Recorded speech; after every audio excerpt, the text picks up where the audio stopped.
ডগেশ ভাই বসে আছে কোথায়? স্বাগত আপনাদের সবার প্রিয় সীমাগত ব্লগে। তো আজকে হলো বুধবার আর আজকে হচ্ছে গুরু পূর্ণিমা। তো যাদের গুরু অলরেডি দীক্ষা প্রাপ্ত তারা আজকের দিনটা খুব ভালোভাবে সেলিব্রেট করবে। তো আমার ইচ্ছা ছিল আজকে থেকে বৃন্দাবন ধাম যাওয়ার, গুরুদেবের দর্শন করার। তো এমনিতে তো দীক্ষা উপস্থিতির জন্য যাওয়ার ছিল, কিন্তু মায়ের ওই যে অ্যাক্সিডেন্টটা হয়ে যাওয়াতে আমি চেঞ্জ করে নিলাম সময়টা। তো আজকে দেখছিলাম বৃন্দাবন ধামে এত ভিড়, গুরুদেবের দর্শন করেছি সকাল সকাল মোবাইলে। এই যন্ত্রটা খুব বিশাল উপকারী একটা যন্ত্র। এই যন্ত্রের মাধ্যমে ঘরে বসে বসে গুরুদেবকে দেখতে পাচ্ছি, এটার জন্য আমি গ্রেটফুল। তো সবাইকে তার জন্য গুরু পূর্ণিমার অনেক অনেক শুভেচ্ছা। সবাই নিজের নিজের গুরুদেবের দর্শন করুন। গুরুদেবের দর্শন পূজা দুটোই দরকার। তো চলো আপাতত দিনটা শুরু করছি। আর রান্না বসিয়েছি, এখানে হচ্ছে ভাত, আলু গাজর দিয়ে একটা তরকারি হবে। এখানে করলাম করলা আর আলু সুন্দর করে ভাজা, আর কড়াই বসিয়েছি, এবার ফুলকপিটা বানাই। আর ভাতটা হচ্ছে হোক। হিং আর জিরে ফোড়ন দিলাম। তো বাইরে তো রীতিমতো মেঘ বৃষ্টির খেলা চলছে, ওই জন্যে অজ্ঞতা এই যে লাইন দিয়ে পরপর পরপর সব মিলে রেখেছি বারান্দায় তার টাঙিয়ে, কি করব। তো এই হচ্ছে বর্ষাকালের অবস্থা, তো কিছু করার নেই। আপাতত রান্নাটা করি, আর সকালবেলা ঠাকুর সেবা হয়েছে। এখন আর লাড্ডুকে স্নান করানো হয়নি, লাড্ডুকে স্নান করাবো তারপর, কারণ ও ছোট বাচ্চা তো। অনেকে আছে লাড্ডুকে সকালবেলায় পুজো দেওয়ার সময় ওকে স্নান করিয়ে দেয় ঘুম থেকে তুলে, ওটা উচিত না। আমরা ঘরের ছোট বাচ্চা যেমন ঠিকই স্নান করাই না। তো নিজের সুবিধার্থে অনেকেই লাড্ডুকে সকালবেলা ঘুম থেকে উঠে পুজো দেওয়ার সময় স্নান করিয়ে দেয়। সব স্নান করাতে নেই, বেলাতে সময় করে স্নান। আমি আবার লাড্ডুকে জিজ্ঞাসা করি, বাবা স্নান করবে? যদি আমার মনটা বলে যে হ্যাঁ ঠিক আছে স্নান করা, মনের মধ্যে সে ভাব জন্মিয়ে দেয় যে না স্নান করবো, কি করবো। তো চলো আপাতত রান্নাটা বসালাম। এখানে বানাবো ক্যাপসিকাম আর বিট দিয়ে, একটু লঙ্কা কুচো দিয়ে বড়া ভাজবো। তো একটু চাট মশলা দিলাম, নুন মিষ্টি পরিমাণ মতন দিয়েছি। এবার এটাকে মেখে নিই।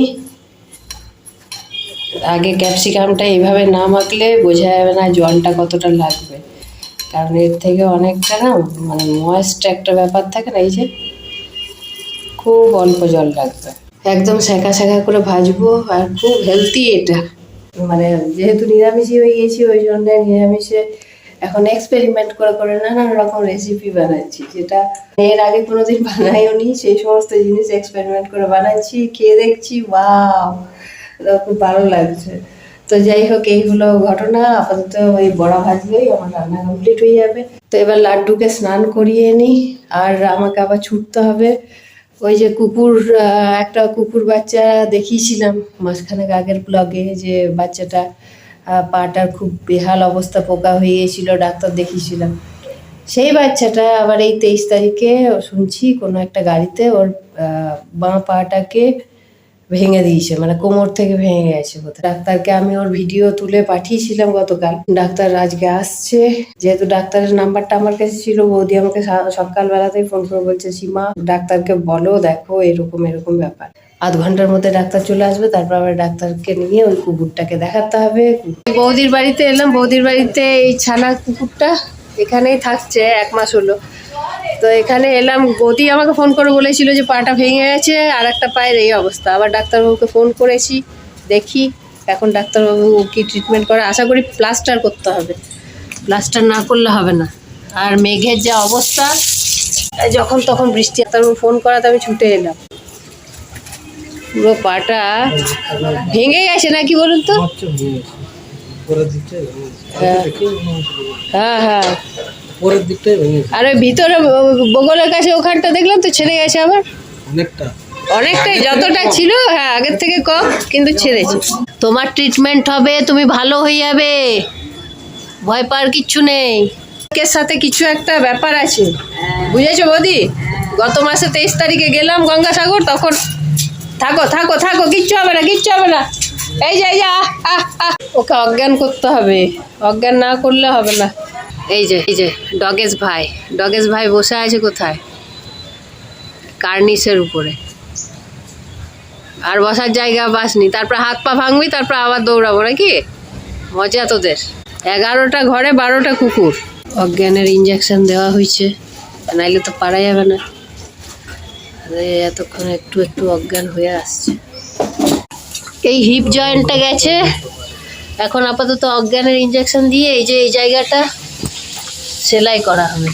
এখানটা যা ফাটান ফেটেছে, জায়গাটা পুরো ফেটে গেছে, এই জায়গাটাই এখন স্টিচ করা হবে।